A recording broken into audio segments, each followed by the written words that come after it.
The restaurant glowed like a palace of glass and gold, suspended above the restless city, its velvet curtains framing a skyline that glittered with ambition. Crystal chandeliers shimmered overhead, scattering light across polished marble floors, and every table carried the quiet confidence of wealth. At the center of it all sat the billionaire, a man whose name moved markets and whose signature could alter destinies. His suit was tailored to perfection, his watch worth more than most homes, his posture relaxed with the assurance of someone who had never been denied anything he truly wanted. Waiters moved around him with careful precision, placing before him a dish crafted by a celebrated chef, seared sea bass resting on a silk of saffron puree, crowned with delicate microgreens and a final flourish of aromatic herbs. The scent was exquisite, layered, and intoxicating. Conversations hummed softly around him. Investors laughed at distant tables, and a violinist played a melody so refined it felt invisible.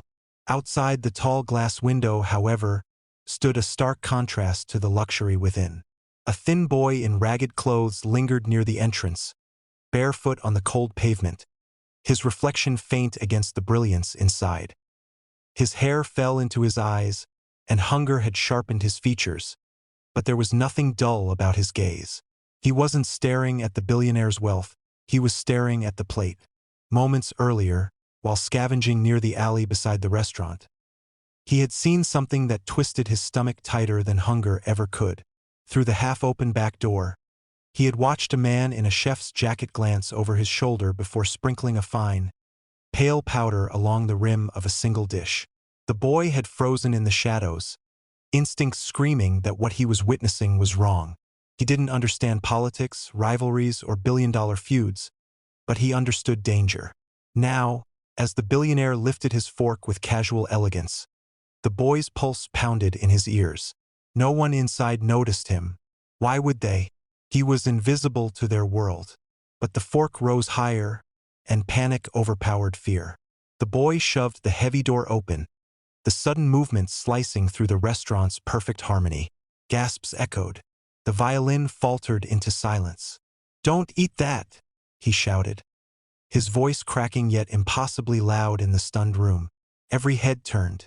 The manager rushed forward, outrage written across his face, while security guards moved swiftly to intercept the intrusion. The billionaire's expression darkened, irritation flashing across features accustomed to respect. He despised disorder, especially from someone who looked like chaos personified. "Remove him," someone whispered sharply.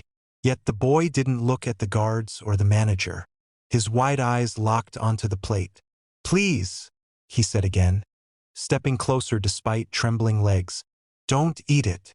The audacity of the interruption hung thick in the air. The billionaire almost dismissed him with a wave, pride urging him to prove that no ragged child could disrupt his evening. But something in the boy's voice wasn't defiant or desperate for money. It was urgent, raw. The billionaire's fork hovered inches above the food as he studied the child more closely. The boy's finger lifted slowly, pointing toward the delicate garnish at the edge of the porcelain. Under the warm golden light, barely visible, lay a dusting of something that did not belong. Too fine to be seasoning, too deliberate to be accidental. The billionaire leaned forward slightly, his sharp mind shifting from annoyance to calculation. The aroma that had seemed luxurious now carried a faint bitterness. Around him, whispers swelled like an approaching storm. The boy swallowed hard, his voice barely steady. "I saw him put something on it," he said, each word fragile but determined. In that suspended moment, surrounded by opulence and ego, the billionaire felt something unfamiliar. Doubt. And doubt, he knew, had just saved his life. The silence that followed felt heavier than the chandeliers overhead, as if the entire restaurant were holding its breath, waiting for the billionaire to either laugh off the interruption or explode in fury. Instead, he slowly lowered his fork onto the edge of the porcelain plate, the faint clink echoing unnaturally loud in the stillness. His eyes, sharp and calculating, never left the subtle dusting along the garnish. Years of navigating hostile takeovers and silent enemies had trained him to recognize when something was not quite right. "No one touches the dish," he said evenly, his voice calm but edged with steel. The authority in his tone froze the manager mid-protest and halted security in their tracks. A ripple of whispers spread across the dining room as guests leaned closer, sensing scandal unfolding before dessert. The billionaire stood, adjusting his cuffs with deliberate slowness, and motioned for the head chef to be brought out immediately. In the kitchen, panic ignited like wildfire. Staff exchanged terrified glances as the accused chef was ushered forward, his face pale beneath the fluorescent lights. The boy remained near the entrance, uncertain, ready to bolt at the first sign of blame, but unable to tear his gaze away. The billionaire approached the table once more, studying the plate as if it were a hostile contract. "Call the police," he instructed his assistant quietly. No raised voice, no drama, just precision. When the chef was confronted, his confident composure cracked almost instantly under the billionaire's unrelenting stare. A small vial was discarded near the preparation station, its contents matching the fine powder on the rim. Under pressure, the truth unraveled quickly.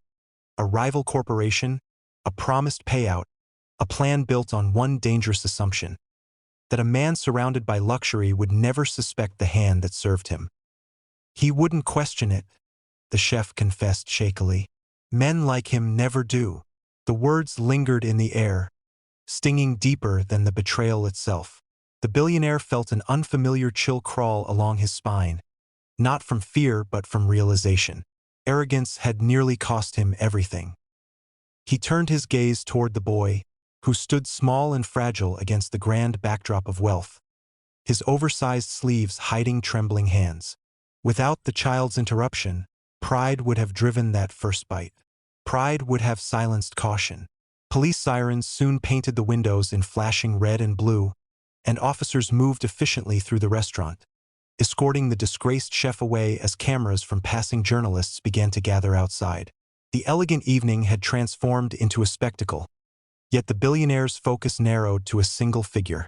He walked toward the boy slowly, guests watching with rapt curiosity. The boy instinctively stepped back, expecting anger or accusation, but instead the billionaire removed his tailored coat, a garment worth more than the boy had likely seen in his life, and draped it gently over his thin shoulders. Gasps fluttered through the room once more, this time softer, touched with something like awe. "You saved my life," the billionaire said, not loudly, but firmly enough that those closest could hear. The boy blinked, confused by gratitude in a world that had rarely offered him kindness. "I just told you what I saw," he replied quietly. "I didn't want you to get hurt." There was no demand in his voice, no expectation of reward, only simple honesty. That humility struck the billionaire harder than the attempted murder. In boardrooms, loyalty was bought. In politics, it was negotiated. But this had been instinctive, human. He looked around at the shaken diners, at the empire of glass and gold that had almost become his final view, and then back at the child who had shattered the illusion of invincibility. "What's your name?" he asked gently. The boy hesitated before answering, as if unused to anyone important asking. The billionaire nodded once, committing it to memory. "You won't be standing outside windows anymore," he said quietly, more to himself than to the crowd.